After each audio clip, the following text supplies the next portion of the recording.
debunked conspiracy theory that Ukraine, not Russia, interfered in the 2016 election. Acting White House Chief of Staff Mick Mulvaney confirmed the quid pro quo this afternoon. We do that all the time with foreign policy. We were holding up money at the same time for, the Northern Triangle countries. We were holding up aid at the Northern Triangle countries so that they would change their policies on immigration. I have news for everybody. Get over it. There's going to be political influence in foreign policy. This was stunningly brazen, the White House casting a quid pro quo, one to satisfy the president's desire to have a, quote, debunked conspiracy theory given credibility, casting this as no big deal when it is a big deal. Did he also mention to me in the past the corruption related to the DNC server? Absolutely. No question about that. But that's it. And that's why we held up the money. Beyond that, of course, this was the White House lying by omission. Because the evidence is not only that the quid pro quo dealt with the debunked conspiracy theory involving the 2016 election and the DNC server, it's also tied to an investigation, a demand for an investigation into Vice President Biden and his son Hunter.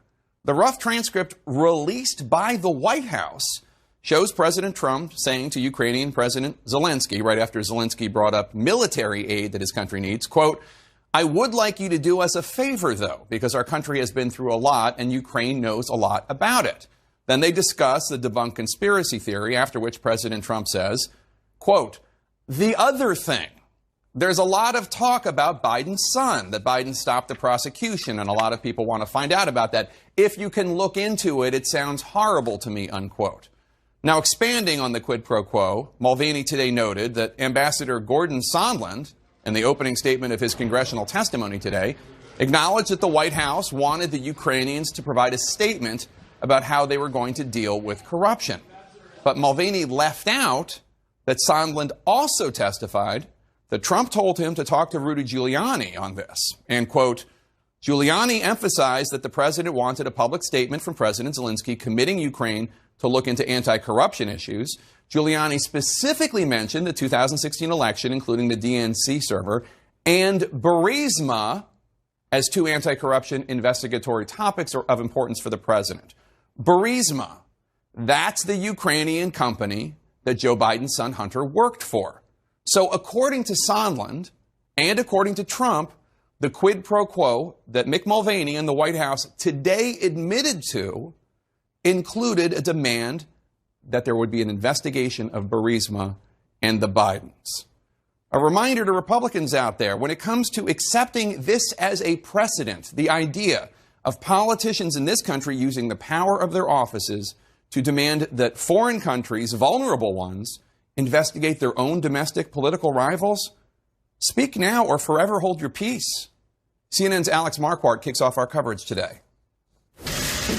A blockbuster press conference at the White House today. Acting Chief of Staff Mick Mulvaney undercutting the president's repeated denials there was no quid pro quo with Ukraine. We do that all the time with foreign policy. Mulvaney admitting that money was held up until the president got assurances, including looking into whether the DNC had a server in Ukraine, a conspiracy theory driven by the president, which has been debunked. As for allegations that the president held back military aid for political reasons, Mulvaney didn't mince words. And I have news for everybody.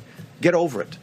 There's going to be political influence in foreign policy. Mulvaney also made no excuses for revelations that it was the president's personal lawyer, Rudy Giuliani, who was the gatekeeper on Ukraine policy, which the U.S. ambassador to the European Union, Gordon Sondland, testified to today on Capitol Hill, saying that he and his fellow diplomatic envoys to Ukraine didn't have a choice between pursuing a traditional policy to strengthen ties or work with Giuliani. "I did not understand until much later," Sondland told lawmakers, that Mr. Giuliani's agenda might have also included an effort to prompt the Ukrainians to investigate Vice President Biden or his son, or to involve Ukrainians, directly or indirectly, in the president's 2020 re-election campaign. It's very clear that Donald Trump and Rudy Giuliani were running a shadow foreign policy, and this foreign policy was basically to get Ukraine to investigate the Bidens. Sondland, who is a longtime Republican donor who gave money to Trump's inauguration, became a target for the impeachment inquiry when his text messages with the top U.S. diplomat in Ukraine came to light. Ambassador Bill Taylor writing to Sondland, "I think it's crazy to withhold security assistance for help with a political campaign." Sondland responding, "The president has been crystal clear, no quid pro quos of any kind." But Sondland was repeating to Taylor what the president had just told him on the phone, no quid pro quo. Today, Sondland claimed withholding foreign aid in order to pressure a foreign government to take such steps would be wrong.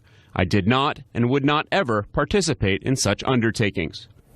And Jake, we are starting to hear some backlash from the White House about Mick Mulvaney's comments earlier. A source telling our colleague Jim Acosta that the president's legal team was not involved and is baffled. The source adding it was not helpful.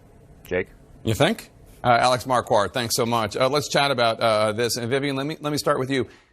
This is very much like what Rudy Giuliani used to do, although maybe he's too radioactive to do it, which is get ahead of a story by admitting something horrible and just trying to cast it in the best possible light. He's done that with the Stormy Daniels scandal. Is that what Mulvaney was trying to do, get out and just admit some of the quid pro quo? I mean, it's not actually really clear because he actually came out to talk about a completely unrelated topic. And so whether or not the press conference sort of developed a life of its own in real time is not completely clear. But what we know is that the president is out of town and the White House decided to put Mick Mulvaney forward to address some of these allegations. And to echo what Alex just said about the president's personal lawyers not really knowing anything behind the Mick Mulvaney press conference, we spoke to folks at DOJ who wouldn't corroborate a lot of what the chief said and essentially said, you know, if there's some sort of a link between the DNC servers and the investigation, it's, quote, news to us.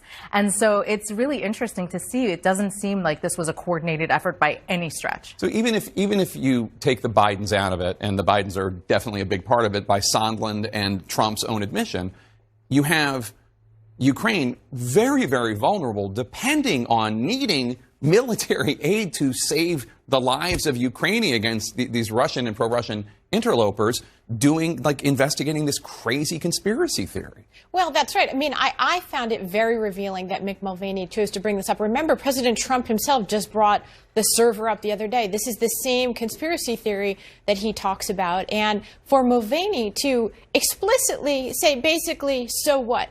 This is a very Trumpian move. So I heard the voice of the president in what Mick Mulvaney was saying, which is basically the yes, so what, I did it defense.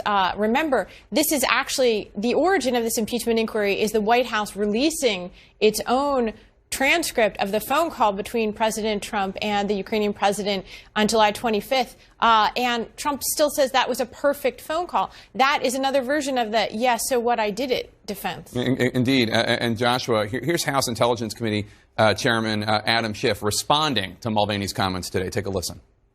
Mr. Mulvaney's acknowledgement means that things have gone from very, very bad to much, much worse. Do you agree? Bribery involves proving a quid pro quo. Bribery is named specifically in the Constitution as an impeachable offense. Yeah, it's got worse. And Bill, there was this stunning response from Mulvaney at the podium today. Take a listen. Is it appropriate for any president or this president to pressure a foreign country to investigate a political opponent? You know, every time I get that question, that's one of those things about it is, but so is when did you stop beating your wife? It assumes that the president has done that. We haven't done that. But they have. They have done it according to testimony today from their own people, Sondland, and according to the transcript.